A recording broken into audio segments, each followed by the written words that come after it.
Tidak memberikan tanggapan, tetapi memberikan pandangan, tidak tanggapan terhadap Pak Ikrar. Kalau saya melihat keseluruhan dari pandangan Pak Ikrar sangat akademis ya, sangat rasional. Saya memperhatikan itu di lapangan. Hanya saja kalau saya perhatikan, bagaimana para presiden kita atau tokoh negara kita mengendorse atau mendukung atau katakanlah memberikan pilihan. Nah, kita coba pisahkan Prabowo sebagai presiden, Jokowi sebagai mantan presiden, dan Megawati sebagai ketua umum partai. Jadi harus kita lihat itu. Jadi artinya perilaku komunikasi politik yang dilontarkan oleh seseorang sangat tergantung positioningnya. Nah sekarang Prabowo kan presiden untuk semua warga negara Republik Indonesia. Presiden semua calon para kandidat. Jadi bukan hanya presiden bagi yang didukung. Idealnya saya dari sudut katakanlah moral akademik, moral politik, seharusnya tidak memberikan dukungan tersebut. Kenapa saya mengatakan begitu? Karena para kandidat ini sedang bertarung. Dan kemudian mereka sedang bertarung juga di dalam bagaimana memperebutkan menang di pilkada. Tentu Presiden Prabowo sebagai kepala negara kita. Nah, kalau misalnya ada mengatakan ini dari teman dari istana mengatakan bahwa ini sebagai ketua umum daripada Gerindra. Nah, ini perlu kita bedah ini, menarik ini. Kita harus lihat betul dia sebagai ketua umum Gerindra, tapi ketika sudah terpilih, dia adalah sebagai Presiden Republik Indonesia. Jabatan itu 24 jam, Bang Karni. Jadi kalau Bapak Presiden sedang sisiran, Bapak Presiden sedang sisiran. Bapak Presiden sedang ke kamar mandi. Nggak boleh dikatakan Bapak Presiden sebagai individu di situ. Karena melekat pengawalan, melekat jabatan itu 24 jam. Tak satu detik pun bisa lepas jabatan itu. Oleh karena itu harusnya ini yang harus dipahami oleh para pemimpin negara kita, Pak Prabowo. Jadi Prabowo atau katakanlah para presiden dan wakil presiden itu tidak boleh lagi berpikir pada dasarnya yang sifatnya normatif. Undang-undang, betul Bawaslu hari ini telah memutuskan bahwa tidak melanggar peraturan. Dirujuk semua peraturan-peraturan tersebut. Tapi apakah presiden, pemimpin negara kita, itu adalah berbasis kepada undang-undang, normatif. Akhirnya apa? Presiden normatif nanti, presiden undang-undang lagi nanti. Padahal sebagai presiden dia harus bertindak, berperilaku, bertindak komunikasi politik berdasar melampaui undang-undang, bukan menabrak. Melampaui artinya di atas undang-undang. Kalau misalnya dikatakan bahwa tidak dilarang berkampanye, begitu ya, tidak ada undang-undang melarangnya. Bisa nggak menjadi tidak berkampanye? Tidak salah juga. Jadi presiden tidak mengendorse salah satu kandidat tidak salah. Mengendorse juga tidak salah. Mana yang terbaik untuk bangsa dan negara? Kan gitu. Karena Bapak Prabowo itu adalah presiden bagi orang yang tidak memilih beliau juga. Termasuk partai-partai politik. Karena dia sudah di posisi tersebut. Kemudian saya melihat bahwa kalau kita buat pendekatan normatif, undang-undang, tidak ada yang salah, tidak ada yang ditabrak menurut Bawaslu. Penjelasannya saya monitor di salah satu radio berita terkemuka di Indonesia. Sehingga dia diputuskan tidak bersalah. Tetapi kalau kita lihat dalam konteks negara kita, sebagai pemimpin kepala negara kita, kepala pemerintahan, oke kepala pemerintahan mungkin lebih cenderung kepada eksekutif, tetapi sebagai kepala negara ini yang harus kita lihat. Nah, sebagai seseorang kita katakanlah memimpin suatu organisasi atau apapun, kita tidak boleh berbasis kepada peraturan-peraturan yang tertulis. Tetapi ada diskresi-diskresi tertentu, ada kebijakan-kebijakan tertentu, tetapi tidak menabrak undang-undang. Nah ini yang saya melihat bahwa di dalam pemberian dukungan itu yang saya tidak begitu tertarik melihatnya begitu ya. Kok kenapa presiden saya? Nah ada yang menarik lagi di Jawa Tengah. Diwawancarai wartawan Pak Andika, ya biasa. Saya juga pengen diberikan dukungan dari Prabowo. Ada kalimat itu. Artinya kalau kita tangkap itu dari sudut meta meaning, ada dua hal. Hal pertama, memberikan kesempatan kepada Prabowo untuk mendukung semua kandidat. Diberikan panggung. Kesempatan loh. Jadi kalau langsung misalnya Prabowo mendukung semua kandidat, jadi kan gak enak dilihat orang. Baru mendukung kemarin ke sini, tiba-tiba mendukung ke sini. Tetapi ada panggung yang diberikan oleh Pak Andika. Begitu. Nah ini suatu kesempatan yang harusnya dimanfaatkan oleh Pak Prabowo supaya mendukung semua kandidat di seluruh atau tidak mendukung kandidat. Baru kemudian kita lihat misalnya Joko Widodo. Nah, kalau Joko Widodo kita melihat memberikan dukungan seperti itu, dia bukan ketua partai. Tetapi kalau dia memberikan dukungan kepada suatu daerah tertentu, Pak Joko Widodo telah mendowngrade-nya pada level daerah. Padahal dia 2 periode jadi presiden kita. Seharusnya yang dilakukan adalah sebagai guru bangsa. Mengayomi semua kekuatan politik. Nah, kalau dia memberikan dukungan dengan menggambar bahwa nggak ada pelanggaran yang diatur, tidak ada yang dilanggar misalnya seperti itu, dia sama saja turun posisi beliau menjadi politisi daerah. Yaitu apa yang didukung? Jakarta. Apakah Jakarta itu representasi Indonesia? Tidak. Nah, itu yang saya melihat dari sudut Joko Widodo. Yang idealnya dia tidak melakukan hal yang sama. Kenapa? Karena dia sampai saat ini kan masih menggunakan APBN. Yaitu apa? Pengawalan.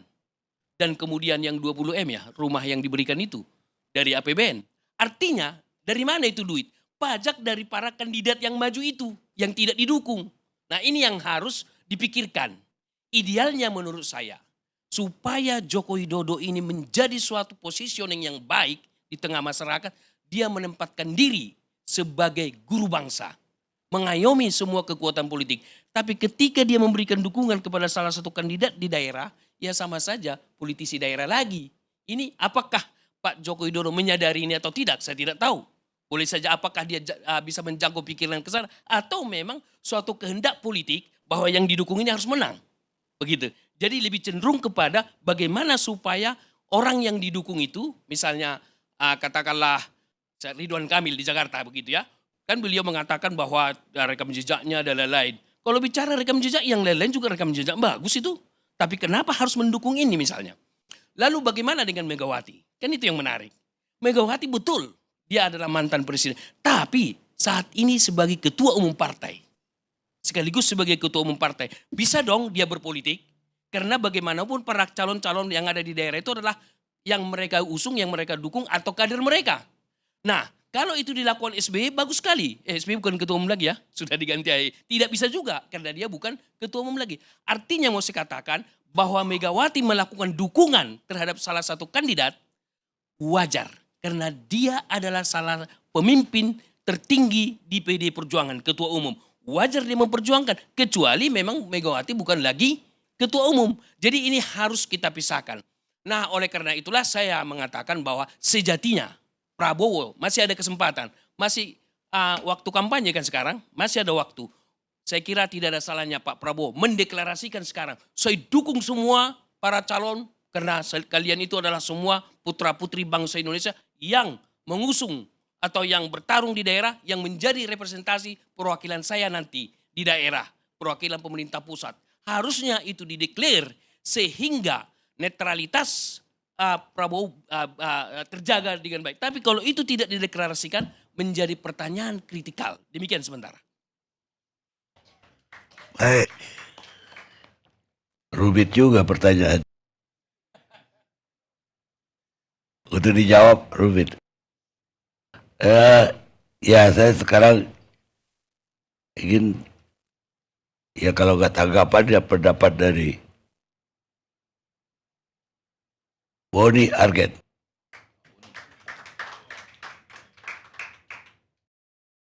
Terima kasih Datuk. Biasanya kita di ujung nih Datuk. Karena ada Bang Ege jadi kita taruh di tengah nih. Bagus juga. Personifikasi politik itu kan sebetulnya terjadi dalam konteks adanya sosok yang begitu karismatik gitu Bang di dalam politik atau sosok yang sangat populis. Maka kekuasaan itu kemudian mengalami personifikasi. Kita punya sejarah panjang soal itu. Bung Karno itu selalu diidentikan dengan Orde Lama. Ketokohannya yang luar biasa, seorang pemimpin yang sangat populis. Lalu Pak Harto itu juga menjadi representasi dari Orde Baru, 32 tahun. Tetapi di dalam perspektif yang cenderung negatif, orang melihatnya karena 32 tahun pemerintahan Pak Harto itu dianggap tidak demokratis. Ya bahkan ada penggunaan yang namanya punitive power, kata Galtung. Tetapi tetap saja Pak Harto kemudian menjadi simbol dari kekuasaan politik selama era Orde Baru itu. Lalu kemudian setelah reformasi 1998, terutama di awal sekali kita melihat Ibu Megawati menjadi sosok sentral di dalam proses politik itu karena selain sebagai oposisi di era Orde Baru, Ibu Megawati juga sosok yang sangat populis pada masa itu dan berhasil menjadikan PDI yang kemudian menjadi PDI Perjuangan sebagai partai terkuat, bahkan mengalahkan Golkar yang baru selesai kejayaannya di Mei 1998. Lalu kemudian dalam perjalanan sejarah ke depan, Pak SBY saya kira juga hampir berhasil tetapi tidak begitu signifikan proses personifikasi politik itu. Lalu muncul seorang Presiden Joko Widodo yang berkuasa 10 tahun, tetapi kelahirannya dari akar rumput itu yang menjadikan dia sebagai sosok sentral. Maka personifikasi di era Pak Jokowi itu tidak bisa dihindari. Pak Jokowi kemudian sebagai simbol dari dinamika politik era reformasi. Yang menjadi problem sebetulnya di dalam kacamata ilmu politik adalah apakah yang akan terjadi jika sosok yang menjadi simbol dari kekuasaan ini mengalami benturan.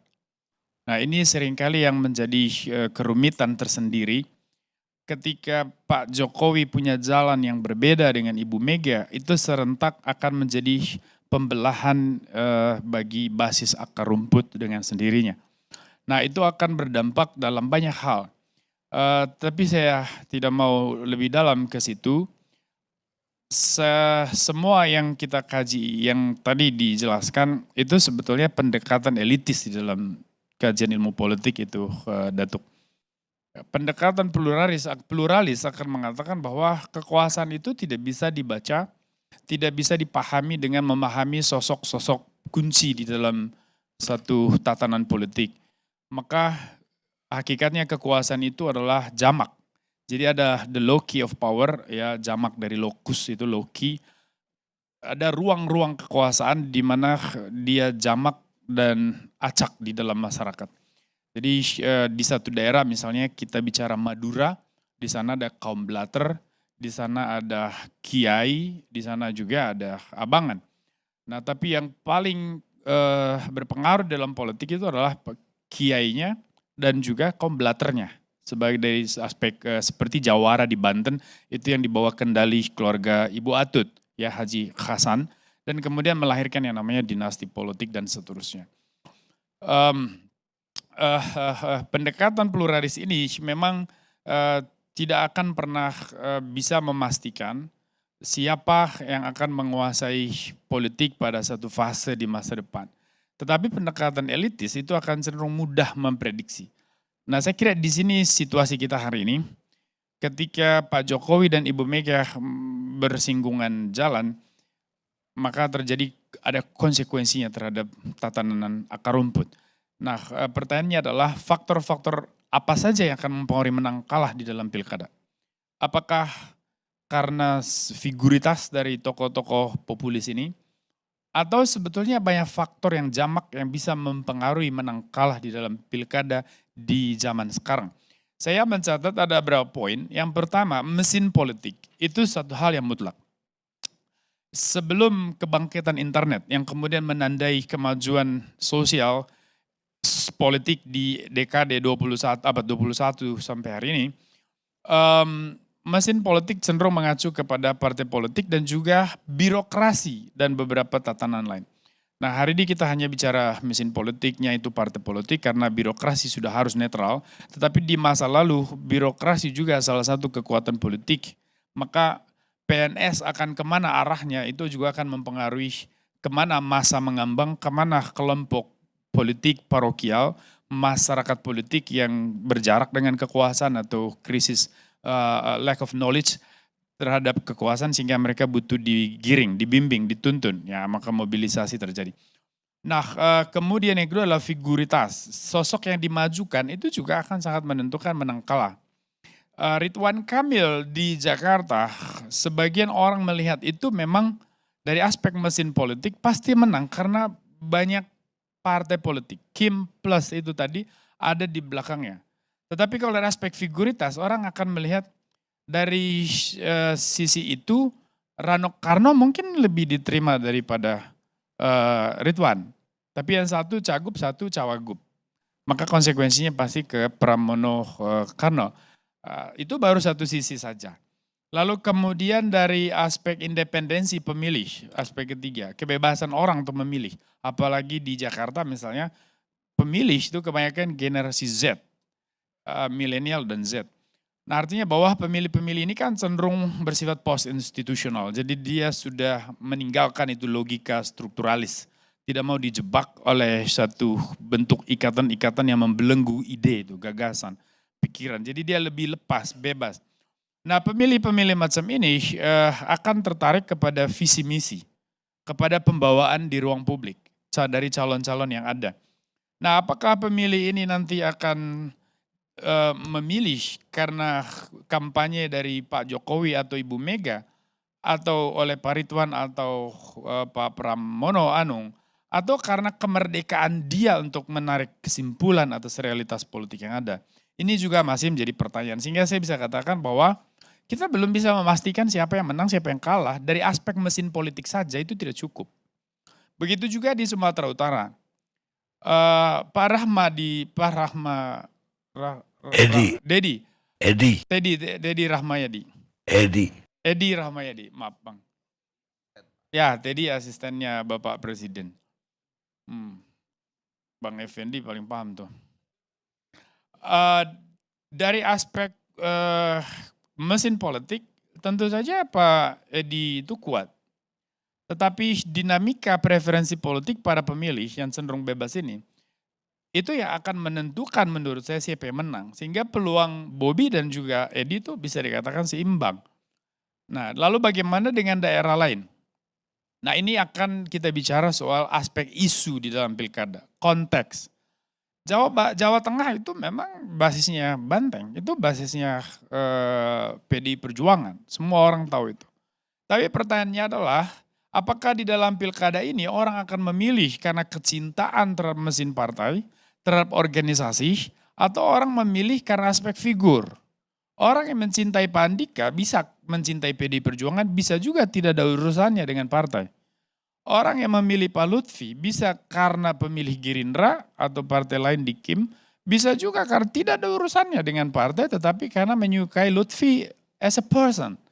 Nah itu dari aspek konteks. Nah isu apa yang mereka bawa itu juga akan menjadi pertimbangan yang serius. Kehadiran Ibu Mega di Jawa Tengah tentu sangat berdampak karena dari aspek budaya politik, ya ini kita masuk ke item yang lain.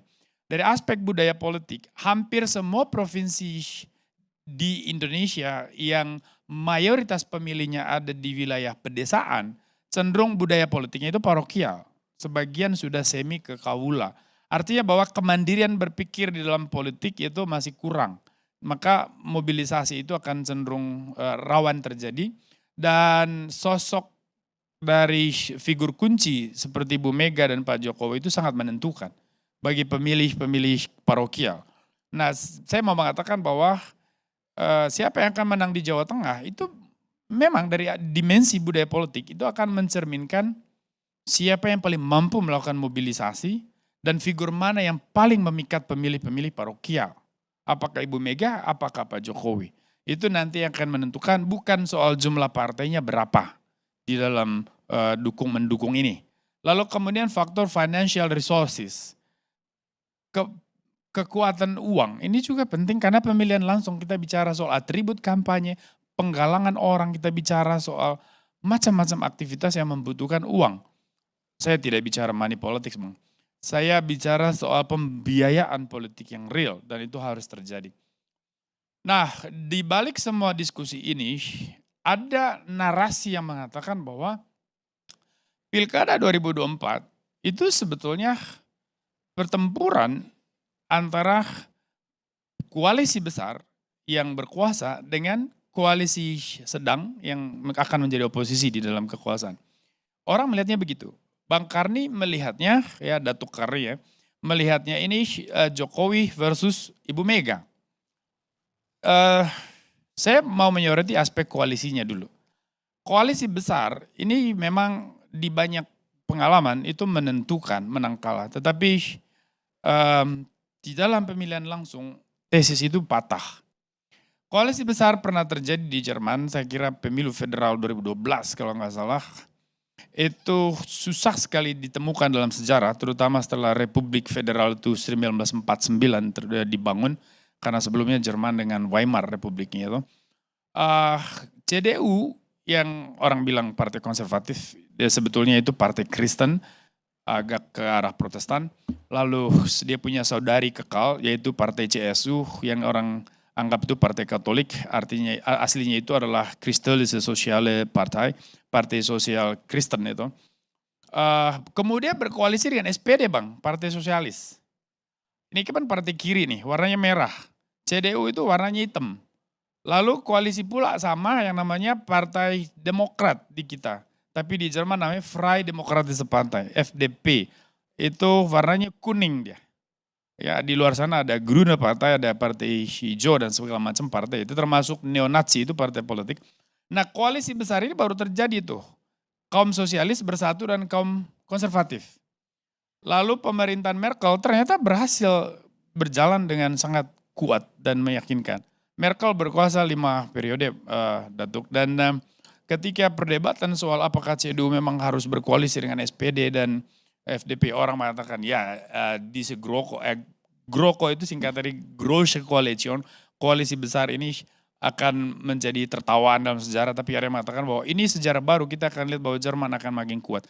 Dan faktanya memang betul, mereka akhirnya menjadi salah satu negara penopang Eropa meskipun hari ini menjadi goyang.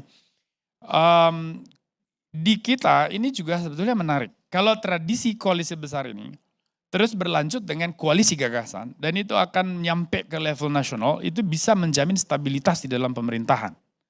Maka penguasaan politik lokal hari ini sebetulnya sinkron dengan penguasaan politik nasional. Kalau itu yang terjadi, aspek positifnya adalah pembangunan bisa berjalan, sinkronisasi dari pusat ke daerah juga bisa terjadi.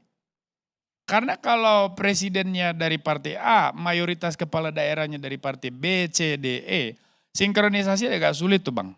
Apalagi sejak pilkada langsung 2005 sampai hari ini, hampir semua bupati wali kota di daerah itu berlaku sebagai raja lokal.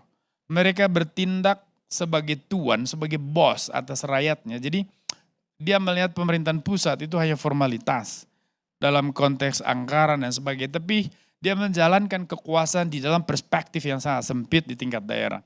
Nah inilah yang membuat demokratisasi ini mengalami ketimpangan. Apa yang terjadi di Jakarta sangat berbeda jauh dengan apa yang terjadi di pinggiran-pinggiran di Papua, di Nusa Tenggara, di Sumatera, di Sulawesi dan sebagainya. Nah di Kalimantan. Nah sekarang satu contoh lagi pilkada yang sedang berlangsung. Sedikit aja Bang ya. Kalimantan Timur hari ini itu ada persaingan antara koalisi besar dengan koalisi kecil, sedang. Tetapi dari aspek figur, keduanya ini sama. Seorang Isran Nur susah sekali dibedakan dari seorang Rudi Marsud misalnya. Kalau kita lihat dari latar belakang politik, kedekatan politik, dari aspek visi dan misi. Isran Nur orang pertama yang bersama Mas Wapres Gibran Rakabuming Raka memunculkan gagasan carbon capture and storage. Yang jual karbon itu Bang. Dan sekarang Presiden Jokowi awal 2024 mengeluarkan Perpres nomor 14 itu soal pengaturan itu, penjualan karbon. Lalu juga Gubernur Kaltim Petahana Isran Nur yang secara tegas mengatakan bahwa mendukung pembangunan IKN, bahkan kalau pemerintah pusat kekurangan dana, Kalimantan Timur siap ikut mendanai pembangunan IKN. Artinya bahwa dari aspek visi misi politik, Isran Nur tidak berbeda, Isran Nur diusung oleh PD Perjuangan Plus dan Demokrat di sana. Tidak berbeda dengan Rudi Marsud. Nah ini akan menjadi dilema bagi pemilih. Dia harus memilih siapa. Kalau dari aspek mesin politik itu akan sulit. Maka orang akan melihat dari aspek sosok. Siapa yang lebih dikenal, siapa yang lebih disukai, siapa yang lebih berpengalaman. Nah maka intervensi dari elit-elit kunci atau kehadiran Ibu Mega atau Pak Jokowi misalnya di Kaltim menurut saya tidak terlalu berdampak banyak. Karena pemilih akan melihat bahwa keduanya juga mewakili gagasan berpikir dan ide politik dari seorang mantan presiden Jokowi dan juga seorang presiden Prabowo Subianto termasuk gagasan Ibu Mega. Nah inilah situasi carut marut dan dinamika politik pilkada kita hari ini. Terima kasih Bang. Baik, saya kira panjangnya cukup untuk satu SKS. Bisa kita lanjutkan acara kita. Demokrasi itu sesungguhnya adalah cara di mana kita diperkenankan memilih seorang kandidat yang paling tidak kita benci, yang kurang kita benci. Robert Byrne, pengarang Amerika Serikat. Kita lanjutkan diskusi kita. Sekarang saya minta Profesor Lely, suara perempuan, Aryani. Terima kasih Uda Karni dan para narasumber semuanya. Soal pilkada daerah khusus Jakarta. Sebenarnya itu kenapa perdebatan begitu sengit, memang selalu ditekankan bahwa Jakarta itu pilkada Jakarta rasa pilpres. Karena apa? Karena sistem pemilihannya itu Bang. Sistem pemilihan Jakarta ini sama dengan sistem pemilihan pilpres. Dan tidak ada satupun daerah lainnya yang menggunakan sistem yang sama. Ini diatur di Undang-Undang 29 tahun 2007. Waktu itu masih tentang pilkada daerah khusus Ibu Kota Jakarta. Dirubah menjadi Undang-Undang nomor 10 tahun 2024 menjadi pilkada daerah khusus Jakarta. Jadi sistem pemilihannya adalah 50% plus 1. Nah karena saling mengejar untuk bisa memperoleh jumlah tertinggi melebihi dari kandidat yang lainnya, itulah yang menyebabkan pertarungan di Jakarta itu lebih sengit, lebih bervariatif, lebih jor-joran dibandingkan daerah-daerah lainnya. Kita mungkin bisa menarik sebentar pada peristiwa pilkada di Jakarta itu pada tahun 2007 Bang. 2007 waktu itu dengan sistem suara terbanyak itu kalau tidak salah Poke sama siapa namanya yang wakilnya itu saya lupa itu. Pak Prianto. Poke sama Pak Prianto itu memenangkan 57,8% Bang. Di 2007 dengan suara terbanyak. Namun di 2012 itu ada 6 pasang calon yang bertarung. Tapi tidak ada satupun yang bisa memenangkan 50+1% itu. Sehingga diambillah opsi untuk dilakukan putaran kedua. Yang akhirnya dimenangkan oleh Jokowi Ahok. Waktu itu dengan suara beda 1 angka saja dari Poke dan Prianto itu yang mengalahkan Adang Dorojatun dan Dhani Anwar itu yaitu 57,9% Bang. Nah di 2017 kita masih ingat ada 3 pasang calon waktu itu ya, ada Jokowi, ada Ahok bersama Jarot, kemudian ada Anies dan Ahaye dan Silvia Murni, Anies dan Sandiaga Uno. Nah, yang menjadi masalah waktu itu juga terjadi putaran kedua. Dan Ahaye waktu itu hanya mendapat 17,4% kalau nggak salah. Dan yang menang adalah Ahok di putaran pertama itu. Namun kemudian fenomena terbalik di putaran kedua. Yang menang akhirnya adalah Anies. Nah jadi pertarungan soal memperebutkan 50% plus 1 inilah yang membuat pilkada di Jakarta ini mempertaruhkan berbagai pendekatan termasuk teknik-teknik propagandanya. Nah nyarisnya di antara semua kandidat yang ada pada saat ini dari 3 pasang calon ini, alih-alih menggunakan upaya propaganda yang bersifat tekniknya bandwagon misalnya, bagaimana mereka itu meyakinkan masyarakat program saya ini adalah program yang paling unggul, program saya ini adalah yang paling jitu. Kemarin di debat terakhir itu kan sudah dibantu dengan teknik visual yang demikian maju kan. Pasangan 01 memperlihatkan bagaimana misalnya rumah vertikal itu dibangun di atas pasar, di atas jembatan, di atas stasiun dan sebagainya. Tapi sepertinya ketiganya juga terutama pasangan 01 itu kurang memiliki rasa kepercayaan diri. Padahal Bang, kan sejak awal mereka sudah dinyatakan didukung oleh Kim Plus, termasuk oleh pemerintahan yang berkuasa pada saat ini. Dan tentu saja termasuk oleh Pak Jokowi. Nah itu sebab saya melihat terutama pasangan 01 itu lebih menggunakan pendekatan propaganda teknik transfer. Jadi lebih mengedepankan ketokohan orang lain ketimbang dirinya sendiri. Mungkin saja karena ada asumsi sebelumnya, terutama pada pasangan 01 ini, nanti satu demi satu kita bahas, bahwa dia itu sebenarnya tidak ingin maju di Jakarta. Emil itu Jawa Barat banget kata orang, seperti itu. Namun dia seperti dipaksa untuk maju. Karena dipaksa untuk maju, dia harus menempel pada orang yang menyuruhnya maju itu. Upaya menempel itulah yang menurut saya menimbulkan sepertinya kita harus menilai bahwa dia tidak punya rasa percaya diri. Kalimat pembuka abang tadi adalah sepertinya persaingan antara Ibu Mega sama Pak Jokowi. Kita harus ingat tadi Bang Emrus, Bang Boni dan Prof. Ikrar juga mengatakan bahwa Bu Mega itu kalaupun dia tidak lagi presiden, dia ketua partai. Pak Jokowi juga tidak lagi presiden tapi beliau bukan ketua partai. Itu kalau tentang Pak Jokowi. Lah sekarang masalahnya apa? Kang Emil harus menempel terus kepada Jokowi. Kalau seandainya dia percaya diri, harusnya elektabilitasnya berdasarkan hasil survei terus naik dong. Tapi kenapa bisa disalib sama pasangan Pramono Anung dan Dul, misalnya seperti itu. Nah ini yang menyebabkan kejar-kejaran angka di survei ini, dia harus mencari cara nih. Oke deh kita gunain aja nih teknik transfer, bagaimana mengupayakan tokoh-tokoh yang mendukung kita ini benar-benar all out misalnya untuk menyatakan kepada dukungan. Nah masyarakat Jakarta sebelumnya, swing votersnya kan hampir 24% sebelum angkanya Pramono Anung sama Sidul naik tuh Bang.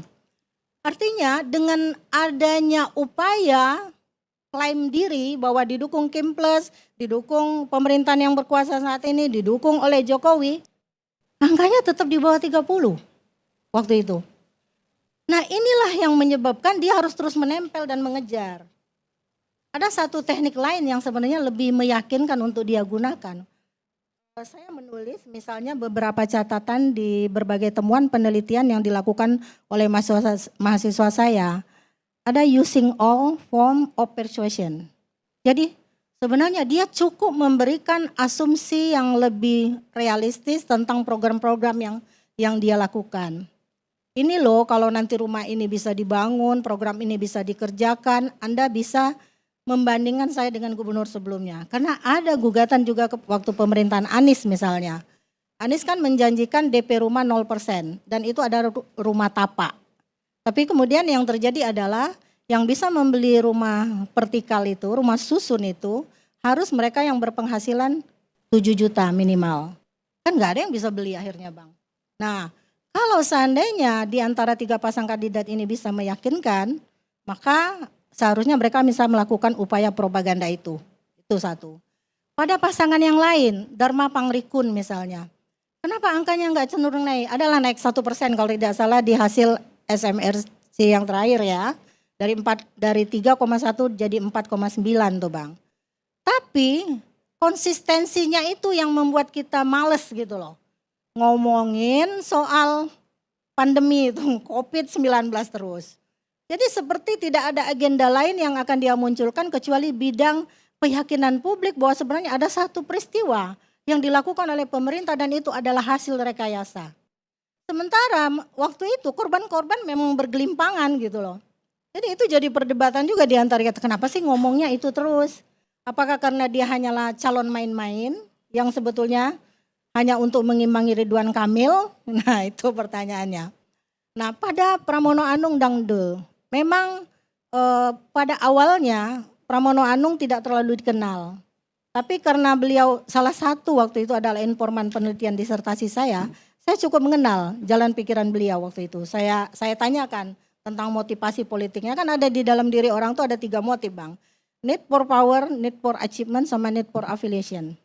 Kayaknya 3-tiganya waktu itu ada. Cuma memang tidak menyangka bahwa kemudian dia itu akan menjadi calon gubernur dari PDIP. Dan kebetulan dua-duanya PDIP. Kebayang tidak? Waktu itu seandainya PDIP itu tidak diberi kesempatan, hanya ada 2 calon dong. Dan 2 calon itulah yang dikatakan Dharma Pangrikun itu adalah bagian dari calon boneka lah misalnya dan sebagainya. Dan sebagian besar percaya tentang hal itu. Itu Bang. Nah jadi mengapa misalnya Jakarta ini demikian antusias meskipun bukan soal politik identitas ya Bang. Kenapa Sidul melekat banget namanya pada Jakarta? Karena rekam jejaknya memang bicara soal DKI selalu, soal Jakarta selalu seperti itu. Ada pertanyaan kecil yang diajukan teman. Seandainya Ridwan Kamil terpilih jadi gubernur Bang, apa nasib Persib dan Persija? Itu Bang Ege itu yang tahu banget soal olahraga. Jadi katanya, ya misalnya kalau dia jadi gubernur, terjadi pertandingan antara Persib sama Persija, beliau akan dukung yang mana? Jadi ibarat makan si buah malakama, buah si malakama ya Bang. Didukung ini, dimakan bapak yang mati, tidak dimakan ibu yang mati. Nah itu pertanyaan besar yang membuat juga ketika saya naik ojek, naik taksi saya tanyain gimana menurut kalian? Saya melakukan survei kecil-kecilan juga. Iya ya Bu, kalau kita pikir-pikir gimana nasib dua kelompok bola kaki ini katanya seandainya beliau jadi. Nah kayaknya dengan upaya semacam itu lebih-lebih kemudian ada pendekatan oleh Pramono Anung dan Sidul ini kepada si Abah. PDIP lekat banget sama Ahok gitu kan. Jadi untuk menjembatani pilihan masyarakat Jakarta yang anti Ahok adalah Abah, ada si Abah gitu kan. Jadi 2 pendekatan inilah yang mencoba dipertemukan. Makanya saya selalu mengatakan politik itu adalah pertemuan dan pertentangan 2 kepentingan. Hasil akhirnya adalah kompromi. Kompromi dari yang dipertentangan dan dipertemukan dalam kepentingan. Jadi ada kepentingan dari para pendukung Ahok, ada kepentingan dari para pendukung Abah yang mungkin juga punya rasa sakit hati dengan permintaan saat ini termasuk kepada Pak Jokowi. Karena si Abah nggak bisa dihadang untuk maju menjadi calon gubernur. Ini semua menjadi dendam politik yang berkelindang. Dan dendam politik itu tidak pernah selesai kecuali orang yang dendam itu tokohnya, orang yang dia idolakan itu bisa jadi. Jadi entah dengan cara apa, diwakilkan dengan siapa, itu biasanya yang terjadi. Saya kira itu Bang Karni mengantarnya. Demikian, wassalamualaikum warahmatullahi wabarakatuh. Terima kasih. Uraiannya akhirnya sampai juga ke Jakmania dan Boboto. Sebagai tokoh sepak bola. Oh iya. Gara-gara ini. Yang ini apa ya, loyalis timnas luar biasa. Kepada timnas main dia ada di situ. Soalnya King Dao. Tapi kemarin menang ya. 2-0. Kebetulan atau serius tuh? Kebetulan tapi serius. Kebetulan tapi serius, agresivitasnya tinggi Datuk. Oh gitu. Iya loh. Kalau nggak habis. Iya tapi Bobotoh Persib mengalahkan Persija 2-0 juga. Itu yang akan diingat sebelum Pilkada 27 November. Ya, silakan ya. Silakan. Ya, Assalamualaikum warahmatullahi wabarakatuh. Selamat malam. Jadi betul-betul tadi waktu saya diundang saya pikir topiknya akan menjadi Arab Saudi Indonesia mengalahkan Arab Saudi 2-0 atau disertasi yang tertunda misalnya ya, sebagai kemenangan yang tertunda. Tapi ternyata topiknya menjadi seperti ini. Apa? belum. Itu topik lain. Makanya saya berpikir kenapa topik ini menjadi begitu penting malam ini diangkat oleh Datuk Karni Ilyas. Ini pasti ada sesuatu yang penting. Jadi saya dari tadi mencoba mencari-cari. Nah saya mulai menemukan yang pertama tadinya saya pikir waktu saya dapat undangan ini dari Angga, Andri dan lain-lain, saya pikir ini acara apalagi sudah kehadiran Gabriel dengan suara emasnya, saya pikir acara ini sudah di TV One ini. Hah? Iya kan? Ini iya enggak, ya kan Pak Gabriel ini adalah ahli dari sebuah ilmu yang harus saya, jangan ketawa dulu, yang harus saya sebutkan yaitu bahwa pemilu atau demokrasi itu sangat terkait dengan kebudayaan dan kemudian kondisi-kondisi terkini, itulah ya ilmunya dia. Dan kenapa saya merasa bahwa ini sudah sampai ke TV One, karena salah satu asta cita yang pertama dari Pak Prabowo itu adalah memperkokoh Pancasila, demokrasi, dan HAM. Wow, kalau itu dilaksanakan ini sudah balik ke TV One, tepuk tangan dulu dong. Enggak, kita memperkuat Pak Prabowo loh ini. Enggak, demi asta cita, enggak usah jauh-jauh lah. Demi asta cita. Jadi di sana kita bisa berbicara soal side didu misalnya. Seru kan? Loh, seru dong. Set itu kalau bahasa Inggris, dia berkata, begitu kan? Set didu, dia berkata. Sudah dikatakan, jadilah didu. Dulu ditemani dan didukung. Sekarang set didu. Sekarang dilaporkan dan dimusuhi. Kurang lebih begitulah. Nah, jadi itu topik lain yang akan muncul dari 4 yang saya sampaikan. Jadi menarik ketika Temennya itu apa? Sudirman Said. Oh, Sudirman Said ya. Said Sudirman. Sudirman Said ya. Sudirman Said akhirnya nggak lolos KPK. Sudirman Saidnya. Terima kasih Pak. Tapi balik lagi, tiba-tiba ini mengerucut ke Pak Jokowi dan Bu Mega ya. Nah, saya mulai mencari-cari apa yang paling menarik dari Pak Jokowi dan Bu Mega ya. Pada waktu itu Pak Joko Widodo diusulkan oleh banyak orang untuk 3 periode. Betul ya? Ya kan? Dan Pak Jokowi menanggapi bahwa itu cuma usulan, saya enggak tahu. Gitu ya. Kan dia enggak tahu itu usulan, tapi usulannya banyak betul gitu. Dari banyak, oh iya itu maksudnya mau menampar muka saya dan lain sebagainya. Tapi usulannya banyak betul. Langsung dipotong oleh Bu Mega kan? Pada waktu itu yang mengatakan memangnya ini negara nenek moyangmu. Ya, itu tegas betul ya, Datuk Karni Ilyas ya. Jangan pernah. Nah, orang yang mengusulkan misalnya 3 periode itu sekarang masuk istana loh. Ya kan, teman kita sering muncul di ILC ini, ya kan? Ya enggak apa-apa dong, bahagia, kita ikut bahagia kalau orang senang. Ya kan, enggak ikut apa? Kan teman kita, Anda sudah tahu, ya. Artinya kita bahagia kalau teman kita senang gitu. Jadi itu pernah terjadi ya.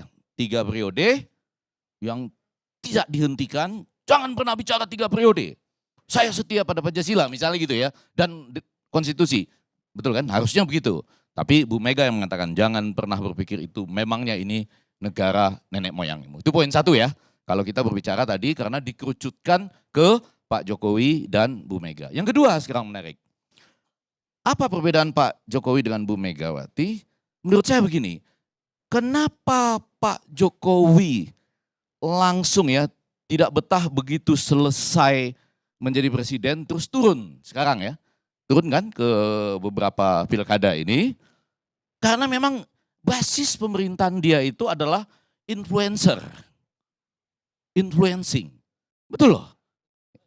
Pak Sujiwandojo nanti tolong dijelaskan tentang budaya influencer dan influencing ini. Terutama karena gini, sehingga akhirnya orang mengatakan NKRI bukan lagi dulu negara coklat atau kepolisian dan lain-lain itu, tetapi disebut sebagai negara konten dan republik influencer. Itu kan, itu fakta. Coba, kalau ada apa-apa siapa yang diundang ke istana? Influencer. Betul nggak? Kalau kampanye makan bakso sama-sama, siapa yang diundang? Influencer. Apa? Anda pernah nggak diundang ke istana? Belum. Nah, saya ingin mengatakan ya, 5 tahun ya. 5 tahun sebelumnya ada? Nah, alhamdulillah saya nggak pernah gitu ya. Saya ingin mengatakan pada masa pemerintahan Pak SBY, kami dulu punya acara Republik Mimpi. Terima kasih. Kalau kita dalam kesulitan dibela oleh Datuk Karni Ilyas. Dibela dulu. Dan itu pemerintah nggak suka. Gitu. Pernah juga ya tampil ya berkali-kali di kita ya. Pemerintah juga nggak suka waktu itu. Tapi beberapa kali di bulan puasa itu kita diundang. oleh Pak SBY ke istana. Biasa aja. Buka puasa bersama gitu ya. Sama-sama merayakan saling bulan suci gitu. Itu kehebatan PSBY. Iya betul. Dan yang ini nggak ada, nggak apa-apa juga. Kan nggak diundang juga nggak apa-apa kan. Ada orang yang memang jalurnya di jalur yang seperti itu. Profesor Sapiro, profesor saya di Cornell bilang gitu. Nggak ada masalah. Kalau Anda di jalur itu bukan salah Anda. Yang salah adalah teman Anda kemudian berubah jadi penguasa. Sehingga Anda akan berhadapan dengan teman Anda gitu. Iya kan, pada saat ini kita 30 hari agak diam karena kita memberikan benefits of the doubt. Nah sekarang udah pas tanggal 20 nih, waktu kita rekaman, tayang besok. Kita sudah mulai boleh mengatakan, sudah selesai benefits of the doubt, lalu kita bilang. Nah kenapa saya katakan negara konten dan republik influencer ini memang gayanya demikian. Gaya pemerintahan 10 tahun ini demikian. Sehingga nggak sabaran nih, Pak Joko Widodo akhirnya turun menjadi orang yang berusaha mempengaruhi ini. Apakah ada pengaruhnya? Nanti saya mulai ke poin 4 itu. Nah, poin apa? Oh iya.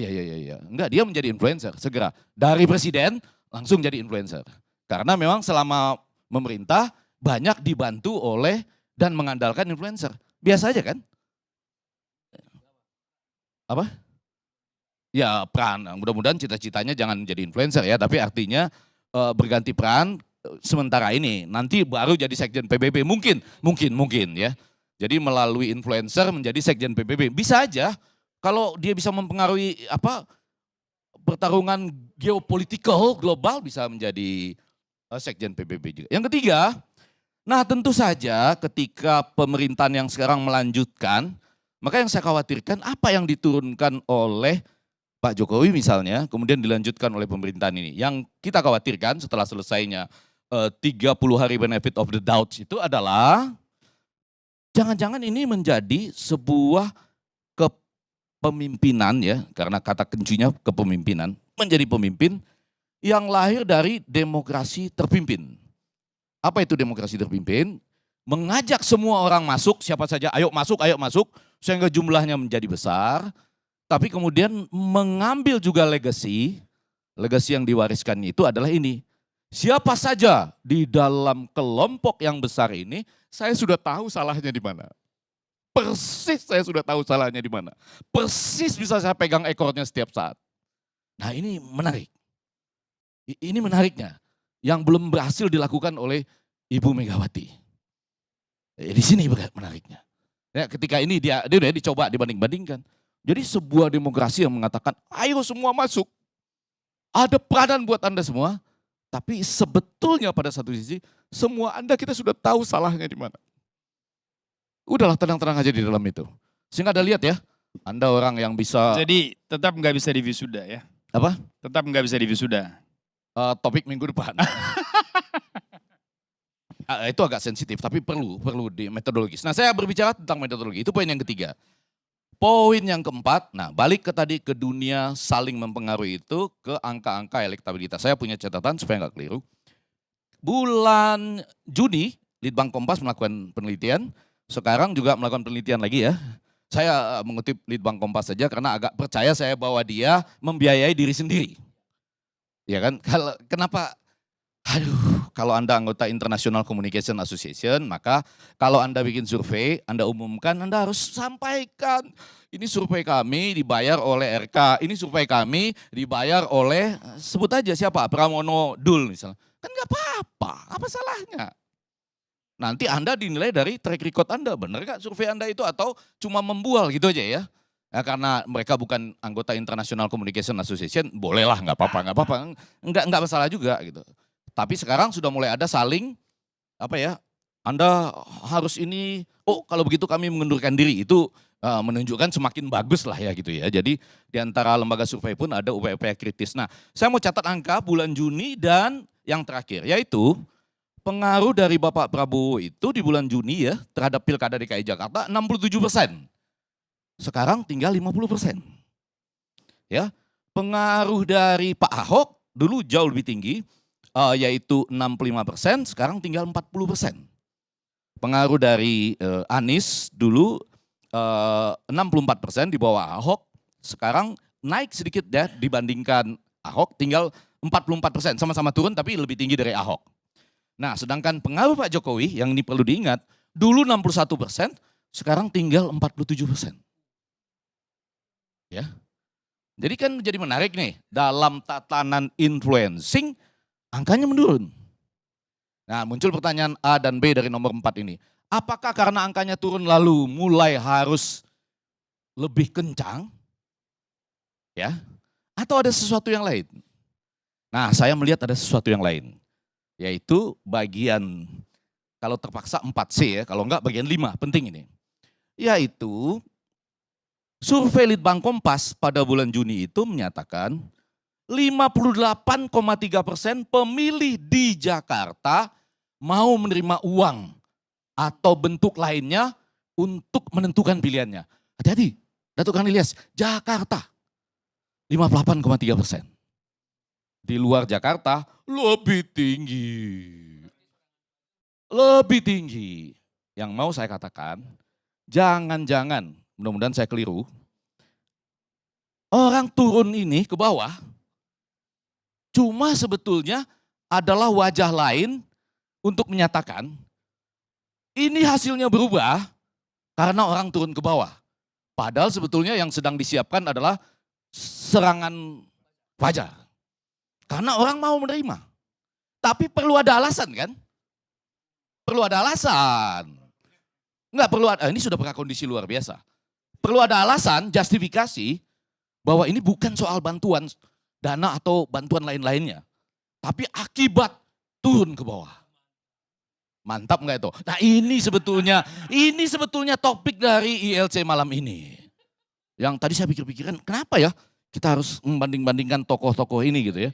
Ternyata ujungnya adalah, kenapa saya bilang demikian? Selain akrab dengan influencer, Pak Joko Widodo dengan segala kemampuan berpolitiknya, itu lekat dengan bansos. Betul kan? Ya kan? Dulu saya ngotot, ingat nih Pak Gabriel ya, bansos itu harus ada di laman Kemensos. Jumlahnya berapa, diberi tanggal berapa, oleh vendor siapa, betul kan? Lalu kualitasnya seperti apa gitu. Nah, saya dianiaya waktu itu ya kan. Ya dipanggil lah dan di mana-mana, nggak apa-apa. Ternyata memang nggak boleh itu ada di halaman Kemensos. Karena bisa dibagi di pinggir jalan dan lain-lain sebagainya gitu. Kan harusnya kan kita buka, tahu kita. Oh di Jawa Tengah berapa, Jawa Barat berapa, DKI Jakarta berapa, tanggal berapa diberikan, siapa penerimanya, siapa vendornya, kualitasnya gimana, siapa yang belum dapat. Itu kan soal apa? Judi online aja bisa, masa bansos online nggak bisa? Kurang lebih begitulah. Iya kan? Judi online bisa kan? Bansos online kok nggak bisa gitu. Nah yang ingin saya katakan, strategi bansos dan ini ternyata dilakukan juga. Mungkin ini strategi politik yang berarti ya ketika dilengkapkan dengan media sosial kita sesuai dengan ilmu Gabriel tadi. Dan kebetulan Gibran, wakil presiden kita, datang buka acara Kongres PGI ya di NTT ya. Belum lama. Itu terlambat datang ke Kongres itu karena dia mengatakan saya harus menemui banyak orang dan bagi-bagi sesuatu gitu. Buku, kaos dan lain-lain. Jadi memang Bu Megawati nggak punya itu. Yang ini punya kemampuan untuk melakukan hal-hal seperti itu yang nanti bisa dibaca bukan karena bagi-bagi ini yang tidak bisa kita lihat di sebuah klik langsung ke Kemensos, tapi adalah pada pengaruh turunnya tokoh-tokoh penting walaupun sudah bukan lagi pejabat gitu. Nah, yang paling terakhir, saya setuju dengan Anda tadi, KIMS. Poin kelima, saya mau katakan kepada Bapak Prabowo Subianto, dengan tadi ya, asta cita Anda yang pertama memperkokoh Pancasila, demokrasi dan HAM. Ya, segeralah kami bersiaran di sebagaimana ketika demokrasi itu ada dan ditegakkan. Yang kedua, KIMS itu sama dengan, ya kalau menurut saya ya, KIMS itu sama dengan kepemimpinan ini manfaatnya untuk semua. Kurang lebih begitu. Keren nggak toh? KIMS kan? Kepemimpinan ini manfaatnya untuk semua. Kenapa? Pidato Pak Prabowo itu antara lain mengatakan ini, saya akan jadi presiden bukan hanya bagi Anda yang memilih saya. Betul kan? Saya mendengarkan itu Obama. Pertama kali waktu terpilih dia mengatakan itu di Grand Park di Chicago ya. Saya akan menjadi presiden bukan hanya buat yang memilih saya, tetapi untuk seluruh rakyat Amerika, termasuk atau lebih khusus buat Anda yang tidak memilih saya. Karena berarti Anda nggak meyakini saya. Ketika saya jadi presiden, saya akan menunjukkan bahwa saya melayani semua. Nah, dengan demikian, memang betul juga setelah saya baca-baca ya, Bu Mega kan meneriakan soal putusan MK 136 2024. Lalu itu mengacu pada pasal 188 dan 71 Undang-Undang tahun 2016. Undang-Undang nomor 10. Tapi yang ada mengatur soal sanksi, itu mengatur sanksi. Tapi cuti atau tidak itu pada Undang-Undang 17 2017. Jadi maksudnya gini, 7 2017 Datuk Karnilias, di Undang-Undang Pilkada ini disebutkan bahwa pejabat negara, termasuk ya, Presiden pejabat negara kan? Iyalah, pejabat daerah, ASN, militer dan lain-lain segala macam, tidak boleh melakukan. Karena hukumannya nggak terlalu banyak. 1 bulan sampai 6 bulan, 600.000 sampai 6 juta. Ya, hukumannya kecil. Tapi kalau gubernur, PLT atau menteri atau presiden masuk penjara 1 bulan kan nggak enak juga kan? Ya, tapi di undang-undang tentang pemilu ada diatur bahwa kalau mau kampanye harus cuti. Di sini nggak ada diatur gitu. Jadi menariknya dengan itu maka Pak Bahagia mengatakan, Pak Bahagia dengan bahagia menyatakan bahwa nggak ada yang dilanggar. Nggak ada yang dilanggar karena nggak ada ketentuan cutinya, Pak. Ya kan? Kecuali dia bisa cuti misalnya. Yaitu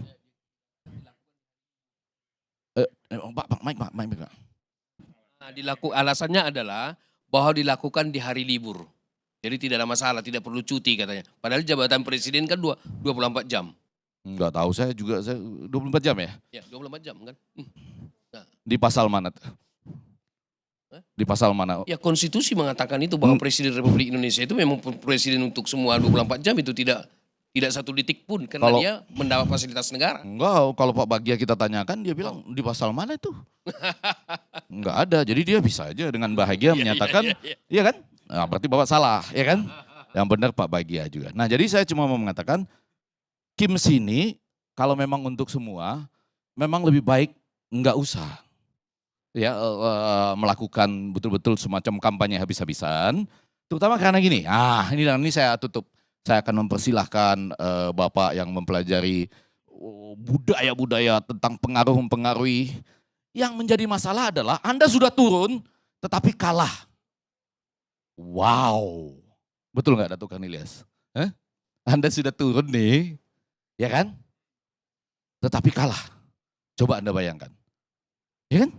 Orang akan bilang, sudahlah presiden turun, mantan presiden turun, ya kan? Bansosnya juga turun, masih kalah tuh. Enggak, kalah hasil pemilu nanti. Belum tentu kalau begitu kan. Iya, kalau kalah, iya kan? Bisa jadi nggak teorinya terjadi, Pak? Sangat mungkin. Kalau itu terjadi, teori Bapak tadi, wajah ini mau ditaruh di demokrasi yang mana, budaya yang mana, dan kemudian konteks kekinian yang mana. Wassalamualaikum warahmatullahi wabarakatuh. Saya 30 hari ini, EG ini nggak mau bicara. Baru hari ini. Setelah 30 hari. Rupanya ada benefit of the doubt. Ya, benefit of the doubt. Itu yang menyebabkan dia datang. Ini ada yang mau tanggapi? Tanggapi EG?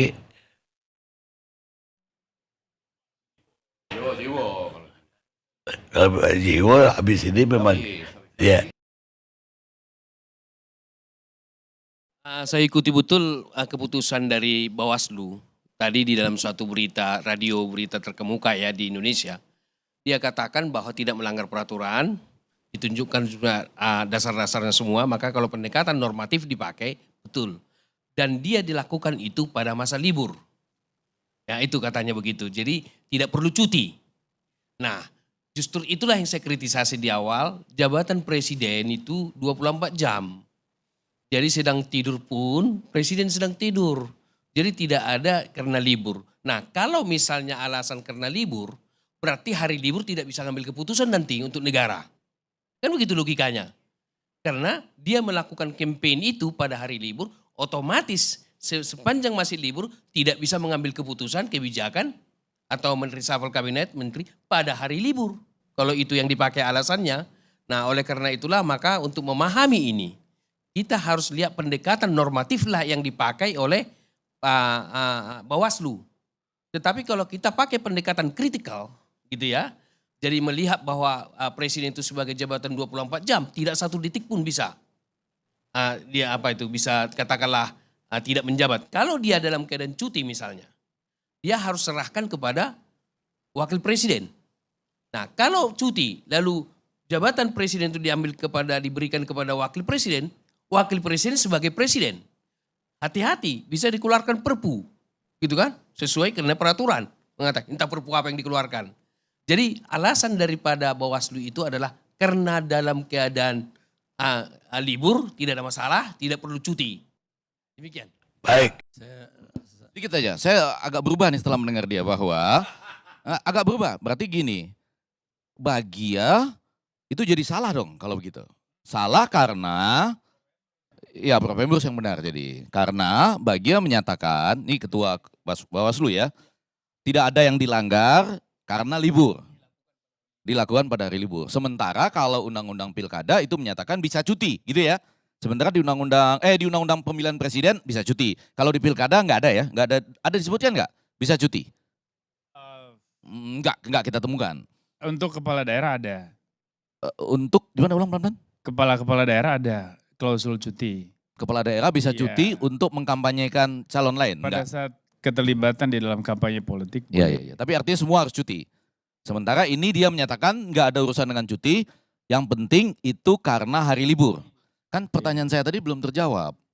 Di undang-undang mana yang ada menyebutkan bahwa presiden itu dan wakil presiden, jangan presiden aja dong, kita juga punya wakil presiden. Anda dari tadi presiden-presiden dulu. Dan wakil presiden itu libur. Undang-undang mana tuh? Ya saya, Ada nggak? halo. Ya, halo. Ya saya sih nggak akan bicara mengenai undang-undang ya. Saya cuma ingin mengingatkan aja. Ini kok suaranya? Iya, udah Ingin benar. mengingatkan aja bahwa seperti yang dikatakan oleh pemimpin Filipina yang kemudian juga dikutip oleh John F. Kennedy ya. Itu kalau Anda udah jadi seorang kepala negara, kepala pemerintahan, itu kan Kennedy bilang, my loyalty to my party ends when my loyalty to my country begins. Sekarang Pak Prabowo tuh loyaltinya kemana? Masih ke partai atau ke negara? Apalagi beliau udah mengatakan ya bahwa urusan pilkada itu biarlah, jangan saya yang ikut-ikutan. Itu bukan masalah saya lah gitu kan. Tapi ternyata beliau juga akhirnya ikut-ikutan juga.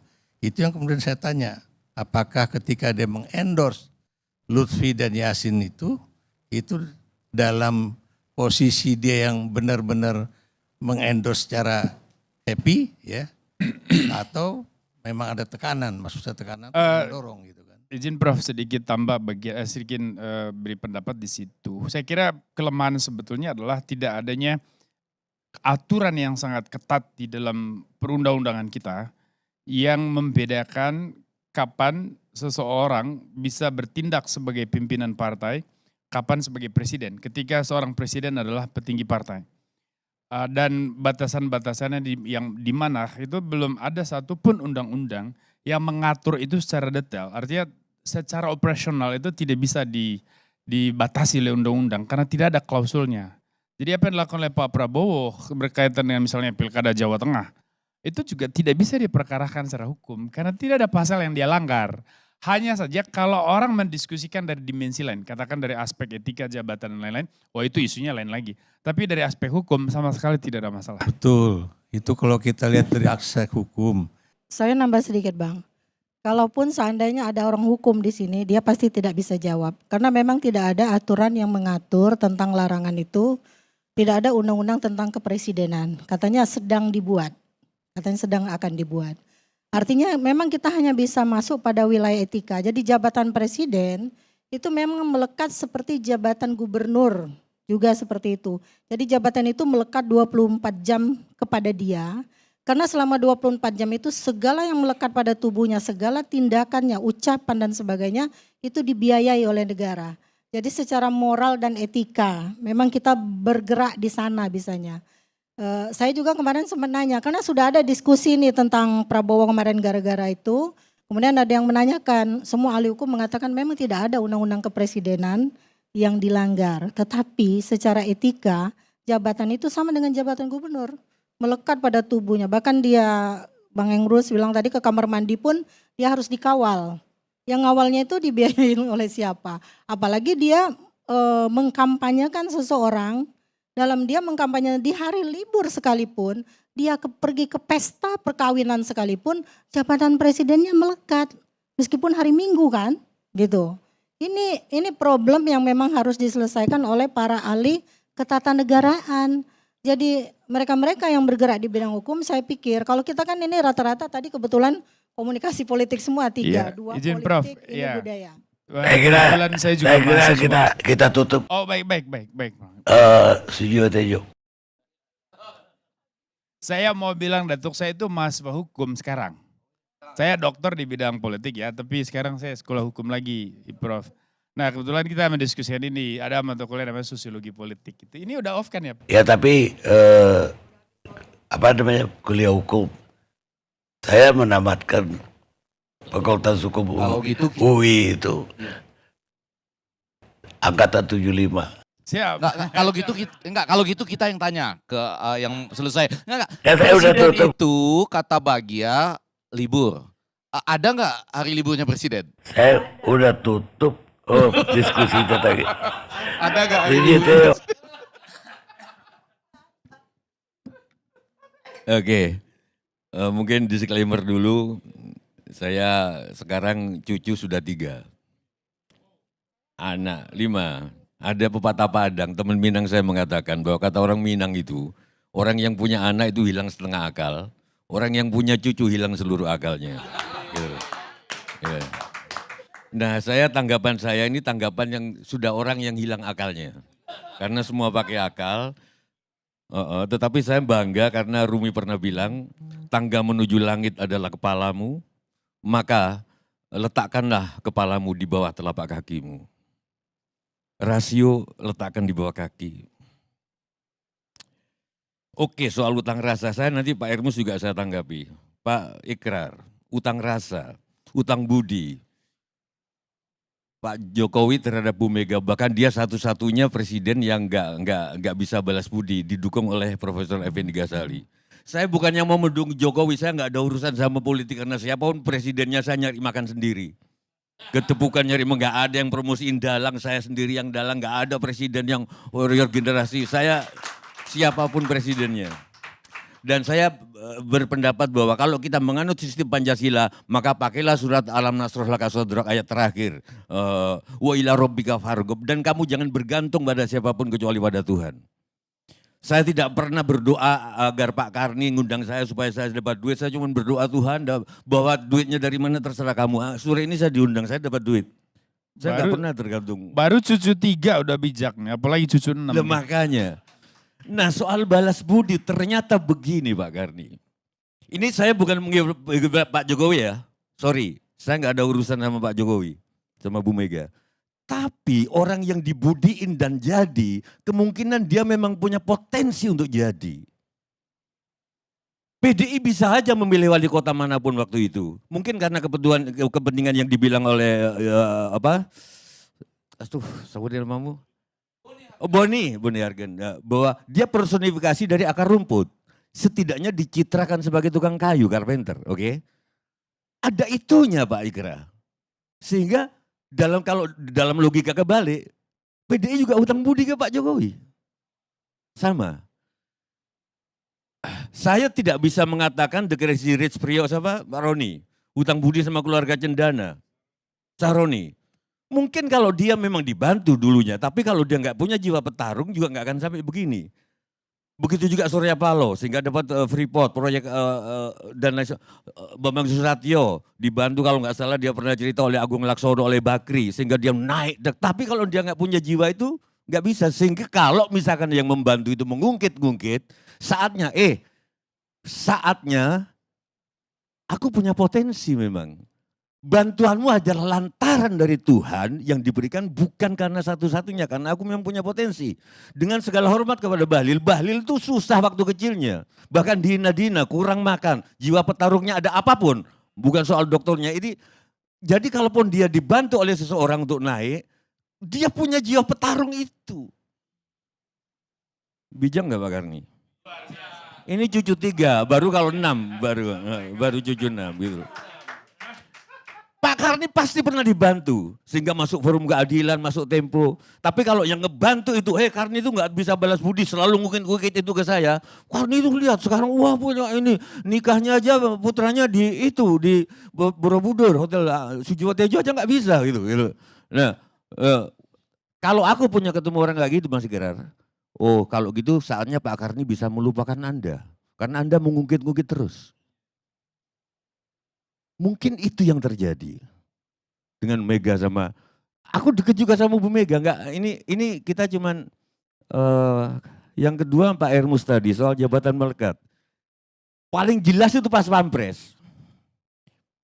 Pas Pampres nggak bisa dicontohkan dengan seseorang yang ketika misalkan datang ada khalifah, ini lampu, kamu mau ngomong apa pribadi? Oke, lampu aku matiin karena yang biaya ini negara. Atau contoh khalifah lain, ada dua ballpoint ini punya negara, ballpoint ini punya pribadi. Kamu punya masalah apa pribadi? Oke, tanda tangannya pakai yang ini karena ini ballpoint pribadi. Yang ini ballpoint negara. Pas Pampres nggak bisa dimatiin.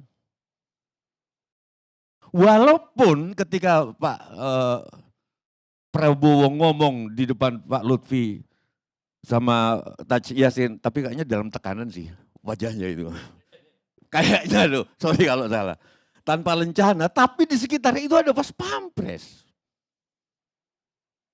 Aku nggak ngerti logika Pak Bagja, nggak bisa dipisahkan. Karena pas Pampres bukan kayak pena di Khalifah itu yang ada satu pena, terus lampu dimatiin minyaknya. Dia nyala terus kalau enggak. Ingat gak waktu Pak Jokowi 2 periode Pak Ermus? Ada KPU membolehkan Pak Jokowi kampanye pakai mobil pesawat kepresidenan. Ingat gak? Periode kedua. Kampanyenya boleh.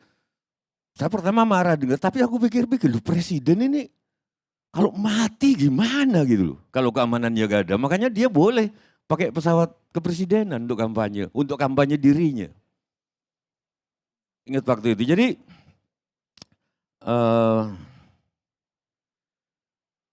apa yang kedua? Yang ketiga, atau mungkin kita nggak usah diskusi soal pilkada karena pilkada sama pilpres sudah nggak ada apa-apanya di mata Sujiwo Tejo sejak orang menjadi sesuatu, menjadi bupati, menjadi gubernur, menjadi presiden, diucapin alhamdulillah, dikirimi karangan bunga. Nggak ada lagi cerita-cerita orang yang jadi presiden diucapin innalillah. Begitu itu sudah nggak ada harapan. Sebelum presiden dilantik Prabowo, saya lihat sendiri di sebuah acara partai Pak Kardi. Gak usah saya sebut. Itu bukan Prabowo loh, baru Sufmi Dasko yang datang. Ketua Gerindra, orangnya Prabowo. Itu sudah orang merubung kayak lalat. Bagaimana kekuasaan gak akan korup kalau gitu? Orang pingin. Saya punya banyak teman yang berkuasa, tapi begitu berkuasa saya mengurangi WA.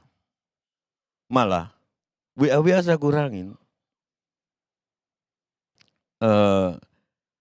Mungkin kita mengembalikan itu lagi, saya nggak tahu apa sejak Abbasiyah atau sejak kapan, aku nggak tahu sejak kapan orang dilantik jadi presiden Pak Ermus, Mbak Lili, terus diucapin selamat, bukan innalillah.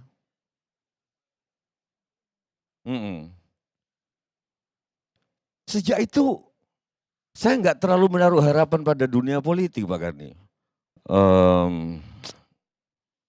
Apa ya, soal presiden endorsement udah, hilang akal. Nah, cucu udah. Yang terakhir saya baru dari seorang kiai di Jawa. Di rumah kiai yang sangat sederhana ini, Profesor Ikra, Profesor Effendi, Boni.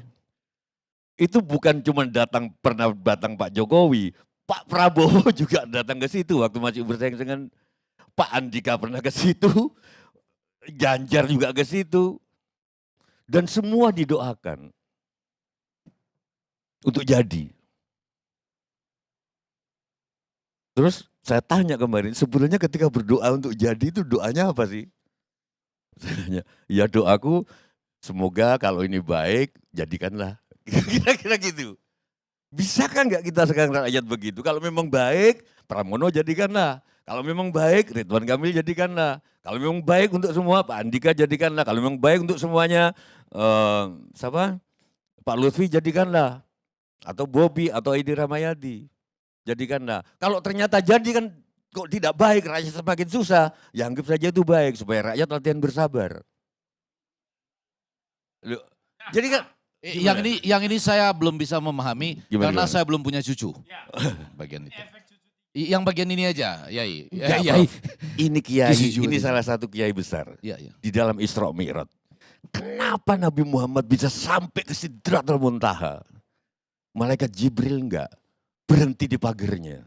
Jawabannya malaikat Jibril terlalu bersandarkan akal. Muhammad pakai perasaan. Jadi aku sudah mengantar ke Sidratul Muntaha ini. Di Sementara. dalam pembicaraan politik. Iya. Top. Enggak, sorry. Enggak, ini guyon nanti di... Transformasinya lebih religius sekarang ya Bang. Enggak. Beda. Baru Beda. cucu 3 lah. Saya menjadi narsum di ILC ini sejak 2014. Waktu itu bareng beliau. Narasinya beda jauh. Tapi sekarang dia punya 3 cucu, saya 5 cucu saya. Bedanya itu. Tapi kenapa masih rasional? Tadi sangat rasional. Berarti pepatah Minang itu salah. Orang yang punya anak hilang setengah akalnya, yang punya cucu hilang akalnya. Udah profesor Bu Leli, soalnya. Udah profesor soalnya. Profesor kan kamu. juga harus punya perasaan. Iya. Gitu. Boleh saya tanggapi sedikit aja, Oke. Bang Karni. Jadi kita kalau di dalam sosiologi ada dikenal dengan status dan peran. Jadi kita harus lihat status kita. Prabowo statusnya adalah presiden. Berarti berperan untuk semua warga negara. Jadi kalau didukung salah satu kandidat, dia harus dukung kandidat lain. Ketika seseorang melakukan peran tidak sesuai dengan statusnya, maka akan terjadi disorder sosial. Jadi oleh karena itu, Pak Prabowo harus melihat pada posisi dia sebagai presiden. Presiden untuk semua para kandidat yang berkompetisi. Jadi sejatinya, sejatinya tidak memberikan dukungan kepada siapapun. Itu yang saya maksud sebagai presiden. Kecuali bukan presiden lagi misalnya seperti itu. Demikian. Aku menyayangkan bahwa Pak Prabowo dan timnya lupa bahwa masyarakat sekarang lupa bahasa simbol. Terjadi di rumah makan Garuda, Padang waktu ketemu Ridwan Kamil di Jakarta. Mungkin pesannya ini loh, aku Garuda. Publik sekarang nggak mikir ke situ. Kan mestinya kenapa nggak di Lamun Ombak, kenapa nggak di Sabar Menanti, kenapa nggak di Sederhana, kenapa kok di Garuda. Wah ini lambang. Publik ternyata nggak sampai ke situ. Oh ternyata berarti Ridwan Kamil itu Garudais. Enggak. Yang kedua, Profesor Ermus agak melakukan bias tadi dengan mantan Presiden Jokowi nggak boleh endorse. Mantan Presiden Megawati boleh, alasannya ketua partai, gimana itu? Nah, kalau dia sebagai ketua partai, mau tak mau harus berpolitik. Sesuai dengan partainya. Bagaimanapun partai itu adalah bagaimana memperoleh kekuasaan. Kan itu prinsip partai kan. Lalu kalau Pak Jokowi itu bukan ketua partai. Nah, kalau dia memberi dukungan silahkan saja. Tapi akan lebih baik ketika Jokowi menempatkan dirinya sebagai guru bangsa. Karena dia bukan ketua umum partai. Pak Jokowi bukan ketua umum partai, tapi dalam tanda kutip ketua umum partai-partai. Nah saya menanggapi sedikit Prof ya. Saya merasa perlu menanggapi. Saya kira di situ nanti memang benar bias. Karena jabatan ketua umum partai itu tidak bisa membatasi atau melonggarkan hak seseorang sih Prof Emrus. Jadi apa yang dilakukan oleh Ibu Mega atau Pak Jokowi itu sama, itu hak sebagai warga negara, apakah dia ketua sebuah organisasi atau tidak, untuk terlibat di dalam politik. Ya, jadi tidak ada masalah. Sama halnya ketika kita mendiskusikan, termasuk dari dimensi etika Prof, soal Pak Prabowo mendukung Pak Lutfi di Jawa Tengah misalnya, tadi selain kita bicara secara hukum, tidak ada undang-undang yang mengatur dan membatasi itu secara tegas. Yang kedua dari aspek etika, kalau menurut teori Waldo soal tingkatan tanggung jawab moral atau tanggung jawab etis seorang pejabat publik, dia harus tanggung jawab terhadap negara, terhadap konstitusi, terhadap kepentingan umum, terhadap kelompok, keluarga, dan diri sendiri dan seterusnya. Ada 12 tingkatan. Nah, saya kira di sana Pak Prabowo bisa saja mengatakan bahwa saya punya tanggung jawab moral terhadap publik, Jawa Tengah terutama.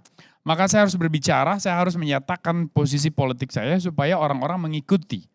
Karena kalau kandidat saya yang menang, maka Jawa Tengah akan maju. Kurang lebih begitu. Lalu kemudian begitu juga dengan Ibu Mega. Saya punya tanggung jawab moral, saya harus turun. Nah, tapi pertanyaannya adalah ketika mereka ada di panggung itu, mereka serentak punya peran dan jabatan tertentu yang terbawa otomatis di situ. Satu sebagai presiden, saya sendiri sampai hari ini tidak menemukan satupun alasan untuk menyalahkan Pak Prabowo di dalam situasi itu. Karena memang tidak ada undang-undang yang melanggar. Dari aspek etika pun tidak, karena di situ juga ada tanggung jawab moral dia untuk membesarkan partainya, kelompok, kepentingan kelompok. Di dalam tanggung jawab moral menurut Waldo ada tanggung jawab terhadap kepentingan kelompok. Tanggung jawab terhadap kepentingan publik, tanggung jawab terhadap kepentingan negara, dan sebagainya. Bisa saja ada imajinasi di kepala Pak Prabowo bahwa dengan saya terlibat, maka yang menang adalah orang yang peduli terhadap kepentingan umum. Orang yang bisa membangun demokrasi. Nah, itu kan dimensi berpikir dia dan hak dia sebagai individu dan warga negara. Saya Saya kira itu saja. Saya sedikit ya, ini Ya. persoalannya terutama karena Datuk Khan Ilyas sebagai pakar hukum di antara kita nggak menjelaskan presiden itu ada hari liburnya apa enggak? ada hari liburnya atau enggak? Gitu. Cuti itu salah satu untuk libur. Ya, betul.